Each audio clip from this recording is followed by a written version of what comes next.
Hello, everyone. I hope you're all well. My name is Lucie McLean. I am a former colleague and current friend of Nat from Empowering Women with Tech. And she's asked me to come and talk to you a little bit about my career and my experiences as a woman in technology. So I'm going to tell you some stories today and some things I've learned along the way. Hopefully, there's something in there that you find interesting. So, as the slide gives away, I'm currently in Berlin, in Germany. I moved here in the summer of 2019.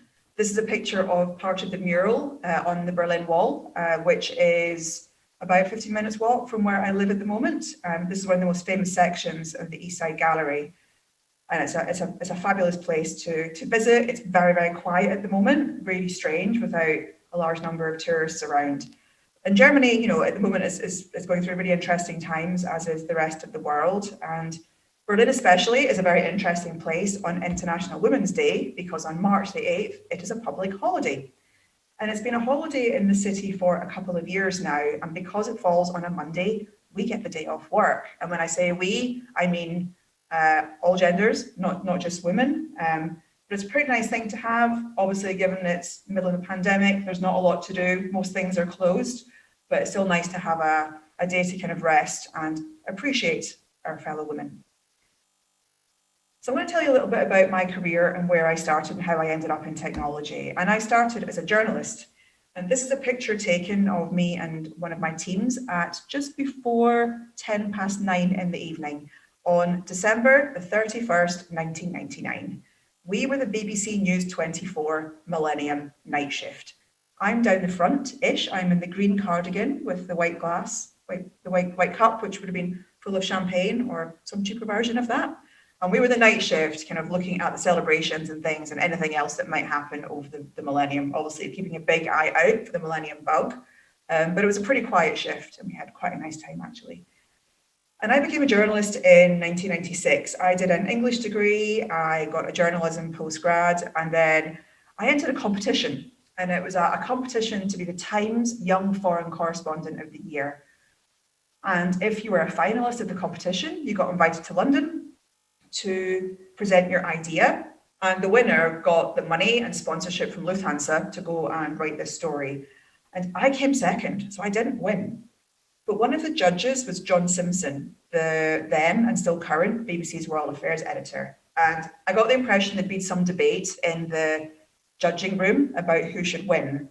And after the competition, obviously I didn't win, but John came up to me and said, "Look, I think you could have a career in television. I'd love to keep in touch." And I said, "Yeah, great, thank you." Obviously upset that I hadn't won. I went back to Scotland, started my job at the Glasgow Herald on their fledgling website. And then 3 months later, John Simpson called and invited me to London to come and work for him for a 3-month period. And that 3 months turned into 23 years. And for the first 9 years of that career, I was a journalist. Here I was working in television. And then I moved to the BBC News website because I'd always had this interest in the technology. I had briefly worked in internet news, as I mentioned, at the Glasgow Herald, and I had just this fascination with it. And the longer I was at the BBC News website, the more interested I became in how the website was built. I became friends with the designers, with the developers, with the operations people, and just became more interested in the technology that sat behind the stories we were writing. And I also started to get involved in some other events that I thought were quite a good outlet for the energy I had that I didn't feel I was getting to fully use sat in the newsroom. My job was quite desk-based, and I was mainly working with people who were out in the field, in other countries, encouraging them to write stories and organising and subbing their content. I got to go out sometimes, but I was quite desk-based and I wanted to kind of go and see a little bit more of the world. So I got involved in a couple of things. I got involved in the BBC election bus, which in 2005 visited a different town every day for about 6 weeks. I would set up a set of laptops in each town. I would help people find their MPs, find out about information of interest to them, find out about what the issues were that would shape how they would vote in the election. And we would feed this information back into the bulletins that we were making to help people understand the kinds of issues that would impact how people voted. This was a lot of fun. I was also involved in a scheme called BBC News and Sport on Tour. This was a big marquee that we would take to different towns during the summer, and we ran it for a few years. And we give people a chance to see behind the scenes of making news and sport, radio and television bulletins. You'd have a chance to try the camera or be a presenter. And I ran an area, a digital area, where we would help people write news stories about themselves. So it would be things like, you get to score the winning World Cup goal, or you'd won the lottery, and we would make a story and you could take it home. And through doing that, I learned a huge amount about how people interacted with technology. I had this assumption that because I use the internet every day, I was really confident with it, I really enjoyed it, that everybody else felt the same. Everybody had the same level of confidence, competence, and excitement. And it just wasn't true. And it absolutely stunned me. And it made me realize that I was making assumptions about the people on the receiving end of the things that we made.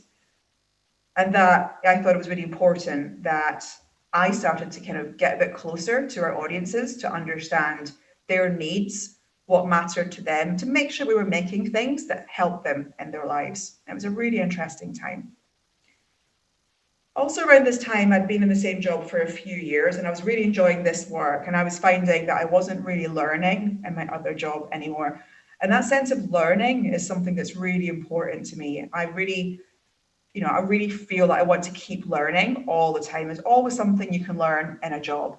And I was really starting to feel that in my main role, I wasn't learning anymore. And I had an amazing boss at this time called Kathy, who's still a good friend to date. And she knew this too. And she didn't have the answer really about what I could do next. There were other opportunities for promotion in the team, but they would have then gone back onto night shifts. And I've done my tour of night shifts.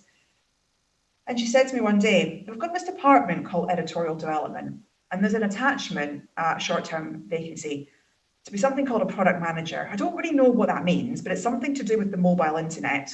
Do you want to go and find out what it is? So I went and met the people in this department and found out about this job, which was to be the product manager for the BBC mobile news website. This is it. So I took this attachment, I took this job, and that was my first product management job. So I guess nearly 15 years ago now. And this was my first product. And we'd just gone colour by this point. It was very exciting. And this was a cut down version of the BBC News website covering the main stories of the day. Very exciting that we had these tiny images on it. And one of the things that I had to do was to kind of build awareness of the product. Product marketing is something that product managers are always involved in, building awareness about your product, helping people understand its features and what it can do. So I wanted to make a page for the BBC News website to help people find out about this. And I didn't have any pictures. So I went back to the BBC News website newsroom, met the picture editor, Phil, and said, Phil, I need some pictures. And he said, brilliant, bring me some phones, we can take some pictures. So this was at the time the height of sophistication on mobile phones, the Nokia N70. This was one of my test devices. And I held the phone, Phil took these pictures. I had my nails looked decent that day, so that was good. Phil took this picture, he put it into the picture database of BBC News. I fished it out, made my news story, all good. So that went live. Something funny then happened. My hand started turning up all over the place. I first noticed it on this story, an amazing story about an 87-year-old man getting asked for ID whilst buying a bottle of sherry. And if you look on the right-hand side, you'll see a promotion for the BBC North Yorkshire headlines on mobile. There's my hand. And we had more than 40 of these local news pages, and every single one of them had my hand on it.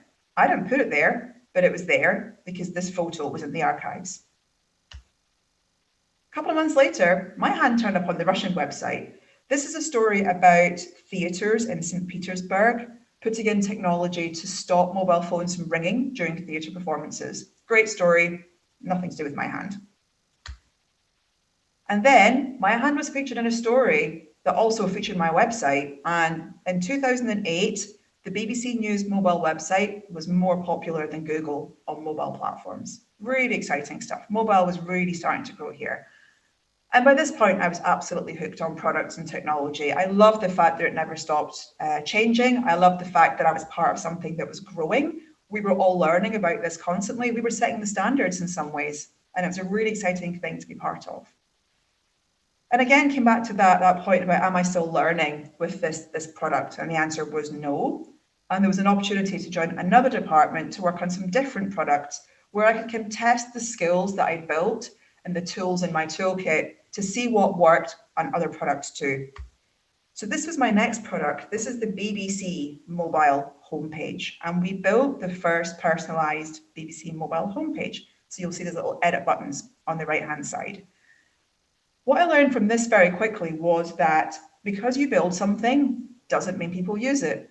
It doesn't mean they get value from it. And thinking back to those experiences I'd had at BBC News and Sport on tour, not everyone understands this stuff. Not everyone finds the value in it. And what we noticed quite quickly was that there were a couple of things that people were quite quick to customize. They would customize the weather so that it was relevant. And they customized the football team that they would see if they were interested in football. But they pretty much changed nothing else. And that was a really good learning experience for me in terms of making sure I did more upfront testing to understand the real value of what we were doing to make sure that we spent our time and money in valuable ways. Now, there have been multiple versions of this page yet, but it was the most complex thing that I'd managed to date. I had to work with lots of different stakeholders and designers. There were lots of strong opinions, and it was a really interesting product to work on. Mobile was going really quickly at this point, and we all thought it was going somewhere. I think every year we said, yeah, it's the year of mobile this year. And little did I know that the year of mobile was really coming quite quickly. And not long after this, I became involved in the really early planning stages for the 2012 Olympics. So there were 8 work streams for the Olympics, all based out of London, and I was asked to lead the mobile work stream. I also wanted to leave London. I wanted to move to Manchester, where the BBC was relocating some departments. The Olympics was basically staying in London, but I was allowed to take the mobile Olympics work stream with me. So I moved to Manchester. I was the first person from the digital sport team, I think, in Manchester. I think Nat was number 2. And I built out this team, and we hired an agency, and we designed the BBC's mobile Olympic website and the BBC's mobile app, and we did it all from Salford. And this was just an incredible time. As I said, we had no idea how big this was going to be on mobile. And I remember when the opening ceremony started, we just had no idea how big this was going to be. And I used to sit on Twitter obsessively waiting for mentions of my app, and they soon came in. Interestingly, and kind of obviously, being the summer, there were lots of weddings. People were traveling, and people realized that through our app, they could watch the Olympics while sat at a wedding or whilst traveling. There was real value in it, and people really, really appreciated it. And just seeing that response to our product was fantastic. Another place that I saw it was at the Olympics itself, and I was lucky enough to be able to go to the stadium. I went to the men's 100 metres final, and I was sat in the very back row of the stadium. And I remember looking down, and there's obviously hundreds of people in front of me. And every few rows, I see somebody with my app open, the app that me and my team had built. And it was just such an amazing feeling to be part of something that was so positive and so important for the country, but also a real turning point for technology. People now realize that their phone could help them follow things that they really couldn't do before. And it was really great to be part of something that significant. The love for our app was also very evident when the Olympics closed. So we put on a promo to say it was over. And people got quite upset. People saying, I'm going to keep my app forever. And I've got to admit, I kept it on my phone for a long time. But people developed a really emotional connection with our app. And we all have this quite emotional connection with our phones. Everyone's phone is different. The things on it are different, and they're increasingly private and personal. And we gave people the way to have the Olympics in their pocket. And it was a really special thing to be able to do. We also learned a lot about how not to build apps. We couldn't move the Olympics. We had a deadline and we couldn't shift it. So I've got to say, we didn't build these apps in an optimal way. They had to stay alive for as long as the Olympics, but they really weren't built with a long-term mindset in mind. And I think we learned a lot about what not to do, but we're also learning what we should do. So not long after the Olympics, we were able to launch the BBC Sport app, which was, a much more solid product with, something that we wanted to keep alive for many years, and it's still going strong, and it's one of the most popular sport apps in the UK. And this is a fantastic project to work on.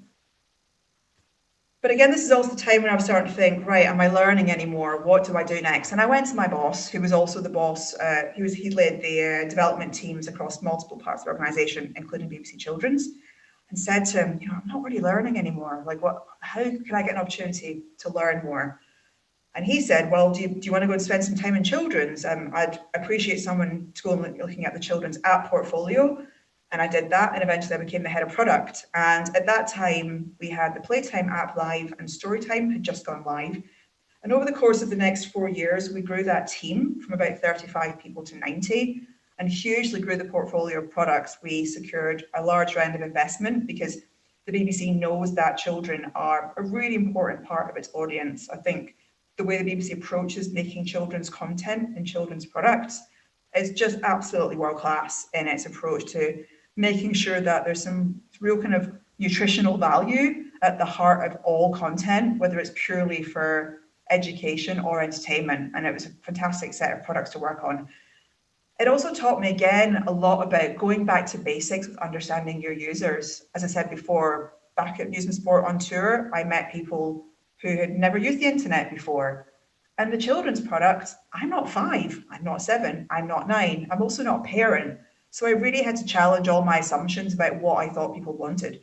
We had to go meet users on a regular basis, work with them, show them our product. Children are pretty honest. If they don't like your product, they will tell you. But it was a fantastic opportunity and it was a great team to work with. And I learned a huge amount here about managing bigger teams, about scaling teams, about branding, about being part of a large television organisation. I was part of the digital board that ran the children's department. Absolutely fascinating time, and I had a phenomenal time there, and I really enjoyed my 4 years in that team. But then I started thinking again, am I still learning? And this picture was taken at Alton Towers. We had an off-site day. This is the Go Jetters ride. So yes, we were testing, see babies land. And it was about this time I remember thinking, where am I going to fly to next? What's next for me? And I've been in Manchester for about 9 years at this point, and I was starting to think, maybe I want to move somewhere else. And I knew I didn't want to move back to London. And I've been thinking about going to the US, wasn't 100% convinced. And it was also quite hard to get in at that point with the visa situation. And I knew I had a couple of people that I met before living in Berlin. I thought Berlin was quite interesting. I didn't speak a word of German, so I didn't think it was an option. But the more I looked into it, the more I kind of learned a bit more about Berlin. And I just thought, Berlin versus London, that sounds quite interesting. Here's where those extracurricular things kick in again, and they became a really valuable part of helping me make the decision to move here. Back when we launched the BBC Sport app, I wrote this blog post, as everyone does when you launch a product at the BBC. And a couple of months later, I got an email from a guy called Adrian in Zurich, and he said that he was launching a new product management conference in Zurich. He'd seen my blog post. He was a big fan of the BBC. Would I like to come and talk at his conference about product management and kind of my views on it? And I thought, yeah, that sounds fun. Let's do that. Get to go to Switzerland, get to meet some new people. So I went to Zurich and I ran an hour-long workshop on digital storytelling, which I completely invented, but based on things that were techniques and tools that I used in my work, things that I thought were interesting, and things that I thought might be quite engaging. So I took part in the first product management festival. This was half the audience. It was across 2 rooms. If you look at it closely, you might notice a recurring theme that it's mainly white men. This was fairly representative of the audience for the conferences at that point. Very kind of traditional German industry, a lot of banking, a lot of investment and things. In the front row there is a man called Geoffrey Moore, who wrote a really famous book called Crossing the Chasm. And this had absolutely world-class speakers and me speaking at this conference. And it was brilliant. I had an absolutely great time.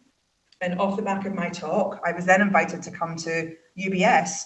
They flew me over again in the future to kind of give a talk to their product managers to kind of share my perspectives and hopefully excite them a little bit about the craft and what a great job it is. And I absolutely loved this, and I got a lot of value from it. It was scary, but I really enjoyed it. I enjoyed the storytelling. I enjoyed the craft of putting the story together. I loved meeting people, and it was a great opportunity. I think it was the following year, Adrian then messaged me again. He said, the conference is doing well. We want to keep going with it. We want to grow it. And we also want to make it more representative so that we can attract a more diverse audience and appeal to a more diverse audience. Would you like to join the board? So I absolutely jumped at the chance and I joined the board. And I've been a member of the board of the conference ever since. It's a much bigger organization now. We run conferences in Zurich and Singapore. We have an executive education program with INSEAD, and we run meetups all over the world. And this picture was taken a couple of years ago. 2019, I think we hit 1,200 participants. We're limited by the size of the venue. It's a cinema complex in Zurich. And it's become a really important thing to me that I'm involved with throughout the year. I'm involved in helping select speakers. I'm involved in helping prepare the speakers to do this. And you get to really know people. You get to know people at companies that you've heard of, companies you haven't heard of. You get to hear their stories and how they work. And this one company kept popping up called Zalando, and it's in Berlin. And there were a couple of people from Zalando on the board who I got to know, who I really liked, really nice, kind, genuine people, very smart, hardworking people. I also saw a couple of Zalando speakers at the conference as well, who again, super smart, really friendly, great communication, doing really interesting things. And this product and this company had always stuck on my lens. And yes, I now work at Zalando. I originally moved to Berlin and worked at a startup, but this job came up at Zalando, which just felt the perfect fit for me. I never thought whether I could fit into an e-commerce environment because my background isn't a commercial environment. But again, when I thought about the things that I wanted to learn, I wanted to work in an environment which was much more commercial. At the BBC, we were using license fee money and spending it the best we could to engage users. This was a chance for me to enter an environment that was a commercial, profit-making public company, and it was really exciting. So yes, I now work at Zalando. Zalando is Europe's biggest fashion platform, and it's an incredible company to be at. It's more than 10 years old, founded in Berlin. It's actually based very near the Berlin Wall. I'll show you a picture of that in a second. And I look after an area of inspiration. So I've got a pretty cool job title. I'm director of outfits. And what my team is trying to do is to help people find their new favorite outfit. We've all got that one outfit that just makes us feel happy and confident. And what I want to do is help people find that outfit. And it doesn't have to be from things that you've bought from us. It could be from things that you've had in your wardrobe, or things that your friends have got, or things you perhaps bought secondhand. We sell pre-owned products as well. But it's a great mission, and I think it's a really lovely blend of many of the things I've worked on before, about creating really fun, inspirational experiences, about storytelling, but also about working at scale.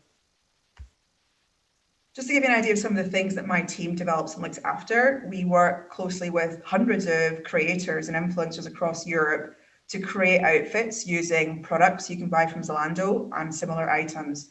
And we have this constant stream of new content to inspire people. This is one of the sections that we look after. Get the look. And then we create these outfits and we help people understand them and kind of decide whether these are items they'd want to buy, whether they reflect an actual look they would want to make, or whether they'd want to make their own version of this. And we also start to create places for every of the creators we work with to have their own place to show off the things that they love, to help them develop their storytelling and connection with users as well. It's a really interesting part of the product to work on.